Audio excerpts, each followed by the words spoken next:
আচ্ছা আচ্ছা, তো এইটা কি জাতের খেজুর মূলত? এটা মরিয়াম জাতের খেজুর। মরিয়াম জাতের খেজুর। এই গাছটার বয়স কতদিন হবে? এই গাছটার বয়স আপনার 6 বছর, 5.5 বছর, 6 বছর। 5.5 বছর 6 বছর। তো এরকম কয়টা গাছ আছে আপনার বাগানে যে আমার গাছগুলোতে বাগানে- মূলত খেজুর হয়েছে? যে আপনি দেখেন আমার বাগানে আসলে মোট গাছ আছে 30 থেকে 35টা, কিন্তু যেহেতু এটা আমাদের প্রথম অভিজ্ঞতা, এই বছরই ফলন আসছে, তো এই বছর ফলন আসছে আপনার 3টা গাছে।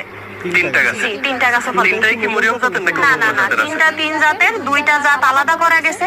যেরকম ধরেন আপনার এটা মরিয়াম, আর একটা আছে আজওয়া খেজুর, আর একটা জাত আসলে আমরা এখনো নির্ণয় করতে নির্ণয় পারিনি। করতে পারেন? না না, তো এই গাছগুলোর চারা আপনারা কোত্থেকে সংগ্রহ করছিলেন? আসলে এগুলোর চারা সংগ্রহ করা তো না, ওই আমাদের অনেকের আত্মীয় স্বজন আছে যারা সৌদি আরব যায় হজ বা ওমরা করতে, তারা অনেক সময় খেজুর এনে আত্মীয় স্বজনদের ভিতরে বিলি করেন, কিছু কিছু দেন তারা।